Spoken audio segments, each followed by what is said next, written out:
Hello guys, स्वागत है आपका आज के मेरे नए एपिसोड में। मॉर्बियस की बुरी तरह पिटाई होने के बाद कई फैंस सोच रहे होंगे कि आखिर सोनी के यूनिवर्स प्लान का क्या होगा, जिसका सपना उसे दी अमेजिंग स्पाइडरमैन के समय देखा गया था। मॉर्बियस के फैंस और क्रिटिक्स दोनों ने बुरी तरह धोया है, लेकिन सोनी के अकॉर्डिंग इसका उसके यूनिवर्स पर कोई इफेक्ट नहीं पड़ने वाला है। उनके अकॉर्डिंग जैक स्नाइडर के डीसी प्लान की तरह वो अपने यूनिवर्स प्लान को लेकर काफ़ी क्लियर हैं। दी अमेजिंग स्पाइडरमैन फ्रेंचाइज के बंद होने के बाद फैंस एमसी और सोनी यूनिवर्स को लेकर काफ़ी कंफ्यूज हो चुके थे, और इसलिए अगर आप सोनी के यूनिवर्स प्लान को अच्छे से समझना चाहते हैं तो उसके लिए मैंने वीडियो का लिंक ऊपर सजेशन और डिस्क्रिप्शन दोनों में डाल दिया है। वैसे तो ये कन्फ्यूजन अब वेनम 2 के बाद काफ़ी कम हो चुका है, जिसका पोस्ट क्रेडिट सीन में Eddie Brock venom doctor strange के स्पेल की वजह से करंट एमसीयू में आ जाता है और अपना छोटा सा हिस्सा नो वे होम में छोड़ जाता है। लेकिन सोनी के मल्टीवर्स को लेकर अपने कुछ अलग ही प्लान्स थे, जिसके लिए वो स्पाइडर टोटम्स को यूज कर सके हैं। कॉमिक्स में spider totem writer J Michael स्ट्राजस्की के दिमाग की उपज है। जे माइकल की कॉमिक अमेजिंग स्पाइडरमैन रन के रिवील के अकॉर्डिंग सदियों पहले वेस्ट अफ्रीका के जंगलों में एक काफ़ी अक्लमंद आदमी क्वाकू अनांसी रहता था, जिसे स्पाइडर यूनिवर्स का पहला स्पाइडर लाइक बीइंग माना जाता है। क्वाकू पास्ट, प्रेजेंट और फ्यूचर के सीक्रेट जानने के लिए स्काई गॉड नोआमे से एक डील करता है और बदले में नोआमे का वेब ऑफ लाइफ और डेस्टिनी का एजेंट बन जाता है। ये वेब डायमेंशंस को बांधने वाले कनेक्टिव टिश्यू की तरह वर्क करता है, जो पास्ट, प्रेजेंट, फ्यूचर और सभी डायमेंशंस को ठीक जगह पर बनाए रखता है। इसे समझने के लिए इसके एग्जांपल के तौर पर आप TVA और लोकी सीरीज के हीवी रोमांस का यूज कर सकते हैं, क्योंकि इस web of life and destiny की तरह TVA भी सभी टाइमलाइंस को बचाने और बांधने का काम करती थी, चाहे वो सब एक झूठ ही था। ये काम करते करते अनांसी खुद मल्टीवर्स की डेप्थ्स में खो जाता है, लेकिन वो अपने बच्चों यानी स्पाइडर्स के थ्रू हर यूनिवर्स में जिंदा रहता है। अनांसी के अकॉर्डिंग हर डायमेंशन के पास अपना एक अलग स्पाइडर टोटेम होता है, a champion of web of life and destiny. Comics में पीटर पार्कर अर्थ 616 का स्पाइडर टोटेम दिखाया जाता है, जिसकी ओरिजिनल स्टोरी हर मार्वल फैन को ज़रूर मालूम होती है और मुँह ज़बानी याद भी होती है। लेकिन क्या आपको मालूम है कि ये सब कोइंसिडेंस नहीं होता है, बल्कि ये सब अनांसी की विल के अकॉर्डिंग वर्क करता है।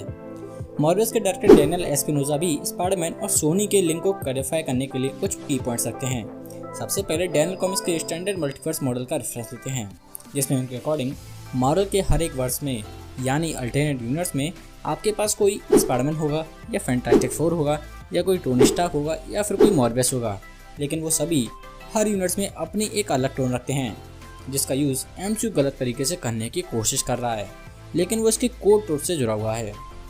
जिसके बाद डैनियल सोनी के आइडिया को भी एक्सप्लेन करते हैं। डैनियल के अकॉर्डिंग सोनी अपने यूनिवर्स को ऐसे इंट्रोड्यूस करना चाहते हैं कि इसे बहुत कम फैन जानते होंगे। ऐसे तब सोनी दूसरे टाइप के मल्टीवर्स लेजेंड का यूज़ करता है, जो कि पूरी तरह टोटम्स के अराउंड वर्क करता है, क्योंकि इसके अकॉर्डिंग इतने सारे मल्टीवर्सेस में से हर एक में एक स्पाइडर टोटेम जरूर एग्जिस्ट करता है, जिसको अगर साधारण शब्दों में समझें तो हर यूनिवर्स में अपना एक स्पाइडरमैन होता है या अपनी एक स्पाइडर वुमेन होती है या कुछ स्पाइडर होता है, जिसका आइडिया आप स्पाइडरमैन इनटू द स्पाइडरवर्स से लगा सकते हैं। इसलिए इसे पॉसिबल करने के लिए सोनी अपनी यूनिवर्स में मैडम वेब का यूज़ करने वाला है।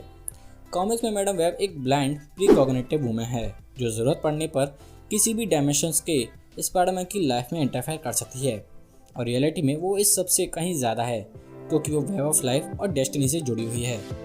जिसकी वजह से कुछ स्टोरीज में मैडम वेब दूसरे स्पाइडर टोटेम्स को मल्टीवर्स की दूसरी लोकेशन पर भी भेज सकती है, ताकि वो मैडम वेब की ग्रेड पैटर्न के अकॉर्डिंग अपने असाइन टास्क को पूरा कर सकें। सोनी शायद अपने खुद का मल्टीवर्स टाइप का कॉन्सेप्ट लाना चाहता है, शायद इसलिए वो मैडम वेब की मूवी को लेकर इतना एक्साइटेड है, जिसके लिए उसने 50 shots of grey fame Dakota Johansson को कास्ट किया है, और इसके अलावा इसमें सिडनी स्विनी को भी एक अनडिस्क्लोज रोल में कास्ट किया गया है।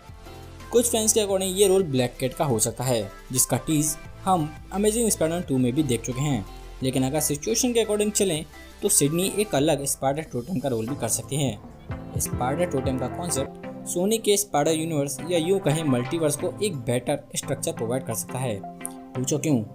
वो यूँ Spiderman across the Spider-Verse part 1 के ट्रेलर के अकॉर्डिंग माइल्स मोरेल्स इसमें web of life and destiny से जुड़ा हुआ दिखाया जा सकता है, और एमसीयू की व्हाट इफ सीरीज के बाद अब इस एनिमेटेड मूवी को भी हम सिनेमैटिक यूनिवर्स के मल्टीवर्स के साथ कैनन मान सकते हैं।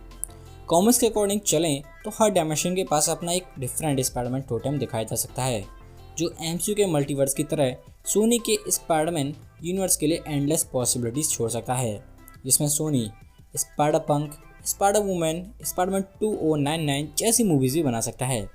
अपने इस स्पाइडर टोटम्स के मल्टीवर्स कॉन्सेप्ट का फायदा सोनी और एमसीयू काफ़ी अच्छे से ले सकते हैं, क्योंकि नो वे होम के बाद मैगवायर और एंड्रू स्पाइडरमैन दोनों मल्टीवर्सली स्टेबलाइज हो चुके हैं। इसलिए सोनी आसानी से स्पाइडर टोटम्स के थ्रू या मैडम वेब के थ्रू अपने यूनिवर्स में एक्सपेंड कर सकता है, और इसके बाद सोनी दी अमेजिंग स्पाइडरमैन 3 पर भी वर्क कर सकता है, जो नो वे होम के बाद काफ़ी पॉपुलर ट्वीट बन चुका है।